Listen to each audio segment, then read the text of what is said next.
Hello साथियों, कैसे हो आप सब। आई होप आप लोग बहुत अच्छे होंगे और आपकी तैयारी बहुत ही बेहतरीन तरीके से चल रही होगी। दोस्तों, आज का ये वीडियो आप सभी के लिए बहुत ही ज़्यादा इम्पॉर्टेंट है मेरे साथियों, क्योंकि कल जो है ना बायोलॉजी का पेपर है। मेरे साथियों, अगर आपने सब कुछ पढ़ लिया है फिर भी दोस्तों आपसे रिक्वेस्ट है, वीडियो में अंत तक बने रहिएगा, ठीक है ना। क्योंकि अब आपको रिवीजन करना है, जो भी जितने भी टाइम बचे हैं उतने में आपको इन सभी इम्पॉर्टेंट क्वेश्चन का रिवीजन कर लेना है। और साथियों, अगर आपने कुछ भी नहीं पढ़ा है ना, फिर भी आपको इस वीडियो को अंत तक देखना है मेरे साथियों, क्योंकि जितने सभी इम्पॉर्टेंट क्वेश्चन हैं पूरे बुक से उनको मैं यहाँ पर बताऊँगा। और अगर आपने कुछ भी नहीं पढ़ा है ना, तो साथ साथ में मैं उसको थोड़ा थोड़ा उत्तर भी बताते हुए चलूँगा, ठीक है साथियों। तो इसीलिए अगर मान लीजिए इसका उत्तर आपको नहीं पता है ना, कुछ भी अगर आपने नहीं पढ़ा है, तो अगर इसके बारे में आप थोड़ा बहुत जान लेते हैं ना, तो एग्ज़ाम में अगर आप आएगा तो उसको आप बना कर भी थोड़ा बहुत लिख पाएंगे। तो अगर आपने कुछ भी नहीं पढ़ा है फिर भी आप अंत तक देखिएगा, ठीक है ना। थोड़ा बहुत अगर इसके बारे में सुने रहेंगे ना तो आप बना कर लिख पाएंगे, और नहीं पता रहेगा तो आप कितना भी कोशिश करेंगे आप बना कर नहीं लिख पाएंगे। चलिए साथियों, वीडियो को हम शुरू करते हैं। दोस्तों, यहाँ पर जो हमारा फर्स्ट क्वेश्चन है वो है आभासी फल किसे कहते हैं। ये क्वेश्चन जो है ना साथियों बहुत ज़्यादा इम्पॉर्टेंट है और लगभग हर साल आपके एग्जाम में पूछा जा रहा है कि आभासी फल किसे कहते हैं। तो आप सिंपल से ये समझिएगा कि आभासी फल ऐसे फल होते हैं जिनका निर्माण अंडाशय से ना होकर पुष्प के किसी अन्य भाग से होता है, ठीक है साथियों। यानी कि जो मुख्यतः जो फल बनते हैं वो अंडाशय से निषेचन के बाद बनते हैं, लेकिन जब अंडाशय से बिना निषेचन के ही जब फल बन जाते हैं तो उनको आभासी फल कहते हैं। आभासी फल यानी कि मिथ्या फल, झूठा फल भी इसको कहते हैं, ठीक है साथियों। जैसे कि सेब हो गया और स्ट्रॉबेरी हो गया, ठीक है ना। सेब स्ट्रॉबेरी क्या है, तो सेब और स्ट्रॉबेरी जो है आभासी फल है। ये जो है आपसे वो विकल्प में भी पूछ सकता है कि निम्नलिखित में से कौन सा आभासी फल है, ऑप्शन दे देगा। तो सेब और स्ट्रॉबेरी आभासी फल है, ठीक है साथियों। उसके बाद में सेकंड क्वेश्चन है त्रिक संलयन क्या होता है, और इसी में क्वेश्चन आता है द्विव निषेचन किसे कहते हैं। तो सिंपल सा आप समझिएगा, त्रिक संलयन क्या होता है। अगर आपने पढ़ा है ना तो आप इसको अच्छे से पढ़े होंगे, अगर आपने नहीं पढ़ा है ना एग्जाम में लिखने के लिए आप कैसे लिखेंगे तो ये मैं आपको बता दे रहा हूँ। साथियों, त्रिक का मतलब होता है तीन, संलयन का मतलब होता है मिलना। यानी कि जब तीन कोशिकाएं मिलती हैं, ठीक है ना, त्रिक मतलब तीन, संलयन का मतलब मिलना। यानी कि जब तीन कोशिकाएं मिलती हैं तो उन्हीं को हम बोलते हैं त्रिक संलयन, ठीक है साथियों। अब यहाँ पर क्या है द्विव निषेचन, तो द्विव का मतलब होता है दो, निषेचन का मतलब क्या होता है जब नर और मादा आपस में मिलते हैं, या फिर जब नर और मादा युग्मक आपस में मिलते हैं तो उसे हम निषेचन कहते हैं। लेकिन यहाँ पर द्विव लगा है, तो जब दो बार निषेचन होता है, कोई भी क्रिया हो जब उसमें दो बार निषेचन, एक बार निषेचन हुआ फिर निषेचन एक बार, और जब दो बार होता है निषेचन तो उसी को हम द्विव निषेचन कहते हैं। उसके बाद दोस्तों अगला क्वेश्चन है मसल फल किसे कहते हैं। मेरे साथियों, अगर आप इतना इसके बारे में जान लेते हैं ना, आभासी फल क्या होता है, अगर आप सुन लेते हैं तो एग्ज़ाम में आप अच्छे से बना कर भी लिख पाएंगे और आपका एग्ज़ाम में बहुत ही बेहतरीन नंबर आ जाएगा। लेकिन अगर आप इसके बारे में कुछ जानते नहीं कि द्विव निषेचन होता क्या, कुछ भी नहीं जानते, तो आप बना कर भी लिखेंगे ना फिर भी आप नहीं लिख पाएंगे, ठीक है ना, ये आपको भी पता होगा। उसके बाद साथियों क्या है मसल फल किसे कहते हैं। मसल फल का एक नाम होता है गूदेदार फल। तो ऐसे फल जिनमें गुदाएँ ज़्यादा होती हैं, जैसे आम हो गया, ये सब गुदा इसमें ज़्यादा होता है, तो ऐसे फलों को हम मसल फल कहते हैं। इसी प्रकार से आपको याद कर लेना है मेरे साथियों। उसके बाद में अगला क्वेश्चन है क्वेश्चन नंबर 4, क्या है मेरे साथियों नर युग्मकोद्भिद क्या होता है और मादा युग्मकोद्भिद क्या होता है। दोस्तों ये 5 नंबर में आएगा, इसको आप चाहे तो तैयार कर लीजिए वरना इसको आप छोड़ दीजिएगा, ठीक है ना। नर के बारे में और मादा जो युग्मक होते हैं ना उनके बारे में आपको यहाँ पर लिखना है। आपको नहीं आता है फिर भी आप इसको बना के लिखिएगा, नर युग्मक यहाँ पर आप कर दीजिएगा, मादा युग्मक कर दीजिएगा, ठीक है साथियों। उसके बाद में अगला क्वेश्चन क्या है क्वेश्चन नंबर 5 है परागण क्या होता है, ठीक है साथियों। क्या होता है परागण, तो ये मान लीजिए क्या है कोई पुष्प है, उस पुष्प का ये परागकण है, ठीक है साथियों। क्या है परागकण, तो किसी भी पुष्प का जब परागकण किसी पुष्प के वर्तिकाग्र से मिलता है तो उसको हम बोल देते हैं क्या परागण, ठीक है साथियों। यानी कि किसी भी पुष्प का जब नर वाला भाग नर वाला भाग किसे कहते हैं? प्रागड़ होता है, प्राकड़ होता है। तो जब नर वाला भाग मादा वाले भाग के यानी कि वर्तिकाग्र से मिलता है तो उस क्रिया को हम प्रागड़ कहते हैं।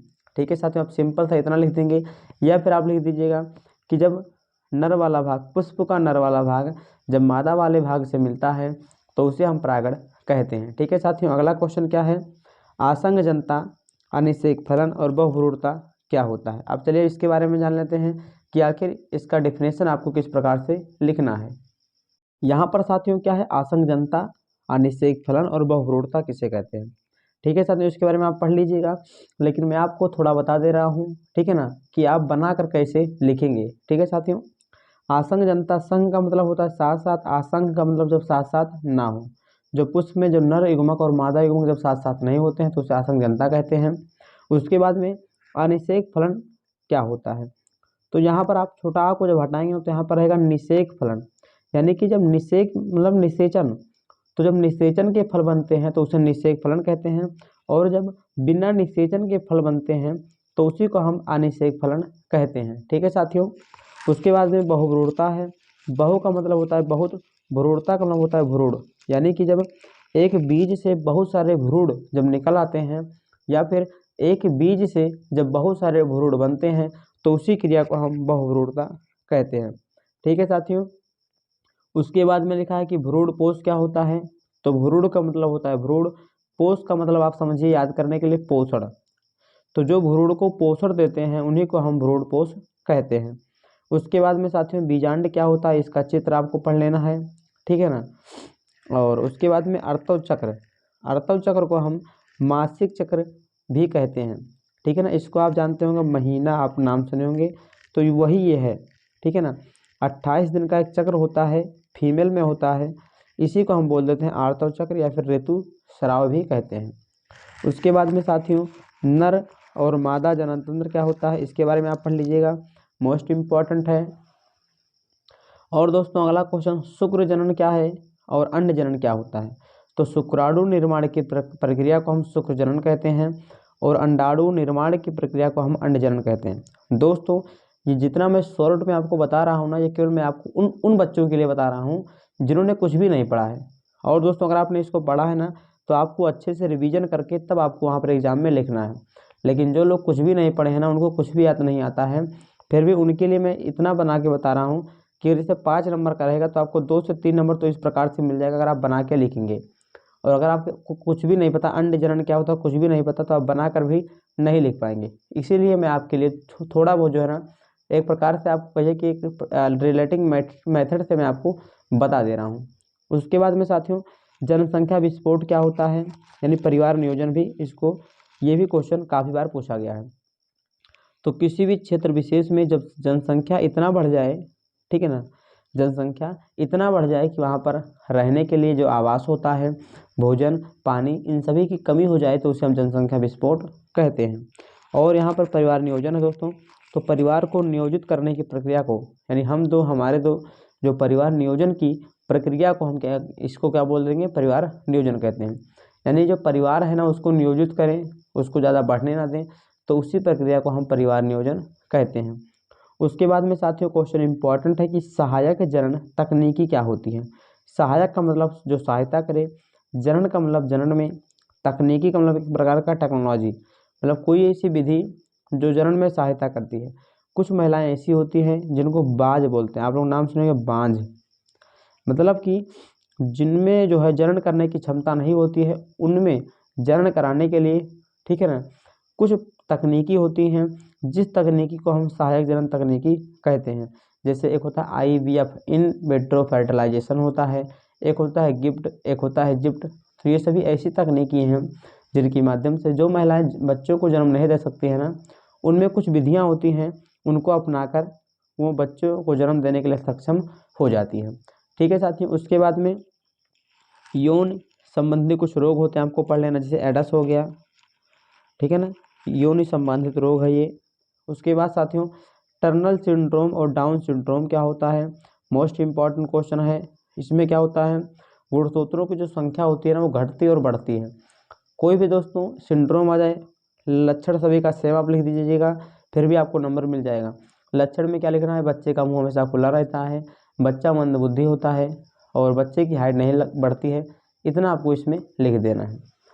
उसके बाद में साथियों क्या है, लिंग निर्धारण किसे कहते हैं, तो लिंग का मतलब होता है लिंग, निर्धारण का मतलब क्या हो, जो निर्धारित हो, यानी कि बच्चा जो है फीमेल होगा या फिर मेल होगा, इसका जब माँ के गर्भ में जब निर्धारण होता है तो उसी प्रक्रिया को हम लिंग निर्धारण कहते हैं।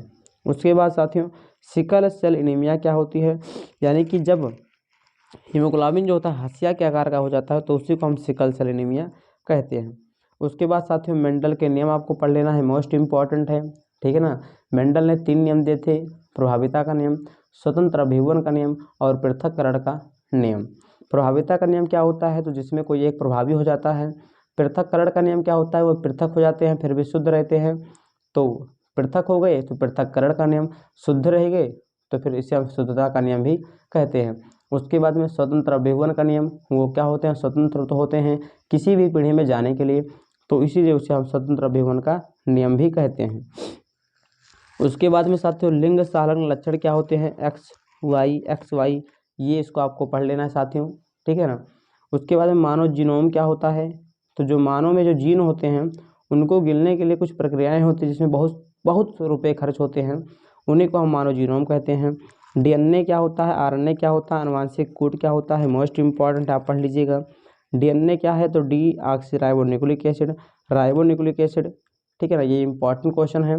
इसके बारे में अगर आपने अच्छे से पढ़ा है तो अच्छी बात है, नहीं पढ़ा तो इसी प्रकार से आप लिखेंगे ना तो आपका जो है अच्छा नंबर यहाँ पर आ जाएगा।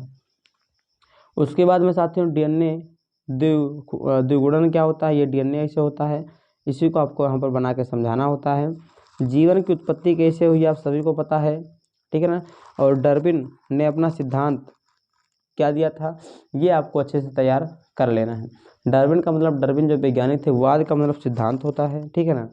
उसके बाद में मिलर का प्रयोग, मिलर ने कुछ प्रयोग किया था कि जीवन की उत्पत्ति कैसे हुई है, सबसे पहले क्या बना है, तो उसी से आपको ये क्वेश्चन तैयार कर लेना है। उसके बाद साथियों उत्परिवर्तन क्या होता है, जैव विकास, जैव का विकास कैसे हुआ है, मोस्ट इम्पॉर्टेंट है ये। उसके बाद साथियों इंटरफेरान क्या होते हैं, ये भी मोस्ट इम्पॉर्टेंट है। रोग लक्षण, ये आपको पढ़ लेना है, क्योंकि साथियों रोग लक्षण से जो है ना आपके एग्जाम में क्वेश्चन हर साल पूछे जाते हैं। जैसे कि आपको निमोनिया पढ़ लेना है, निमोनिया के लक्षण क्या हैं, ठीक है ना, ये किससे होता है, मलेरिया किससे होता है, चिकनगुनिया किससे होता है, टाइफाइड किससे होता है, ये सभी क्वेश्चन इंपॉर्टेंट है मेरे साथियों, आप इनको अच्छे से तैयार कर लीजिएगा। अब साथियों चलिए आगे बढ़ते हैं। दोस्तों अगला क्वेश्चन है प्रतिरक्षा क्या होता है, तो हमारे शरीर को रक्षा करने वाले कुछ तंत्र होते हैं जिन्हें हम प्रतिरक्षा तंत्र कहते हैं। उसके बाद में साथियों क्या टीकाकरण क्या होता है, तो आप सभी वैक्सीनेशन के बारे में जानते होंगे, जो टीका लगता है यह टीकाकरण है, ठीक है ना। इसमें क्या होता है, कोई मृत जीव होता है, कोई विष होता है जिसको क्या है मनुष्य के शरीर के अंदर उसको डाला जाता है, तो वही क्या होता है टीकाकरण होता है, जो क्या करता है किसी मतलब कोई भी रोग उसको काटने का कार्य करता है। टीकाकरण की खोज एडवर्ड जेनर ने की थी, इतना आपको अच्छे से पढ़ लेना है मेरे साथियों, और आपको जो ना बेहतरीन तरीके से आपको एग्जाम में लिख कर आना है। दोस्तों जितने सभी क्वेश्चन है ना, सभी क्वेश्चन मोस्ट इम्पॉर्टेंट हैं। वहित मल क्या होता है, इसको तो आपने पढ़ ही लिया होगा, अगर आपने नहीं पढ़ा है तो वहित का मल का मतलब होता है कुछ ऐसे मल जो मतलब मल का मतलब क्या होता है, जिनका कोई उपयोग नहीं है, जो यूजलेस हैं, ठीक है ना, तो वही वहित मल है। सूक्ष्म जीव क्या होते हैं, तो कुछ सूक्ष्म जीव होते हैं जो क्या होते हैं, जो मिट्टी में होते हैं और हमारे फसलों के लिए बहुत ज़्यादा इम्पॉर्टेंट होते हैं, ठीक है ना, वही होते हैं सूक्ष्म जीव, इनके बारे में आपको पढ़ लेना है। जैव टेक्नोलॉजी, जैव प्रौद्योगिकी क्या है मेरे साथियों, मोस्ट इम्पॉर्टेंट है, सबसे ज़्यादा इम्पॉर्टेंट क्वेश्चन। उसके बाद में बायोरिएक्टर क्या होता है, ठीक है ना। पीसीआर क्या होता है, पी पॉलीमरेज चैन रिएक्शन, ठीक है ना। डीएनए लाइगेज क्या होता है और प्लाज्मिड क्या होता है मेरे साथियों, मोस्ट इम्पॉर्टेंट है, इसको भी आपको अच्छे से तैयार कर लेना है। उसके बाद में मेरे साथियों जीनी अभियांत्रिकी क्या होता है एवं डीएनए फिंगरप्रिंटिंग किसे कहते हैं, ठीक है साथियों। ये तीनों क्वेश्चन, ये वाला और ये तो मोस्ट इम्पॉर्टेंट है, बहुत ज़्यादा इंपॉर्टेंट है और सीधे 5 नंबर में पूछा जाएगा, ठीक है ना। डीएनए फिंगरप्रिंटिंग क्या होता है, तो फिंगरप्रिंटिंग वाला जो फिंगरप्रिंट आप करते हैं वो है, कोई भी चोरी करता है अपना अपराध अगर वो कबूल नहीं करता है मेरे साथियों तो पता लगाने के लिए फिंगर प्रिंटिंग यहाँ पर की जाती है। और कौन सा, DNA फिंगर प्रिंटिंग, ठीक है ना, उससे मैच कराया जाता है। यानी कोई भी दोस्तों बच्चा अगर खो जाता है, उसका पता नहीं लगता है कि ये किसका बच्चा है, ठीक है ना, और कोई मतलब मानने से मना कर देते हैं कि मेरा बच्चा है, तो वहाँ पर भी DNA फिंगर प्रिंटिंग कराया जाता है, ठीक है साथियों। उसके बाद में पारजीनी जंतु क्या होते हैं, पारजीनी जंतु, या फिर पूछ लेगा ट्रांसजेनिक जंतु क्या होते हैं, ठीक है साथियों, मोस्ट इम्पॉर्टेंट क्वेश्चन है। तो मैं आपको बता दूं कि पारजीनी जंतु ऐसे जंतु होते हैं जिनमें जो जीन का जो है ना ट्रांसफ़र किया जाता है, ठीक है ना, उसमें अतिरिक्त जीन लगाया जाता है, वही होता है ट्रांसजेनिक जंतु। जिनमें लगाया जाता है उन्हें हम ट्रांसजेनिक जंतु कहते हैं। उसके बाद मेरे साथियों क्या है, बायोपायरेसी क्या होता है, ये इंटरनेशनल एक प्रकार का होता है ये बायोपायरेसी, इसको आपको अच्छे से पढ़ लेना है। उसके बाद साथियों DNA पुनर्योगज क्या होता है, या फिर पुनर्योगज DNA किसे कहते हैं। जीन चिकित्सा क्या होता है, तो जीन का मतलब होता है, जीन चिकित्सा का मतलब चिकित्सा, यानी जब कुछ जीन आपके शरीर का, जब कोई जीन खराब हो जाए तो उस खराब जीन को हटा के दूसरा जीन जब लगाते हैं तो उसी को हम जीन चिकित्सा कहते हैं। उसके बाद साथियों क्या है, परजीविता, जो दूसरों पर आश्रित रह के जीवित रहते हैं ना, उन्हीं को हम परजीविता कहते हैं। सहभोज्यता क्या होता है, तो जब कोई किसी के शरीर पर आश्रित हो और केवल एक लोग को लाभ हो तो उसे सहभोज्यता कहते हैं, और उसमें जब दोनों लोगों को लाभ हो तो उसे सहजीवन कहते हैं। उसके बाद में साथियों यहाँ पर स्पर्धा यानी कंपटीशन क्या होता है, इंपॉर्टेंट है मेरे साथियों।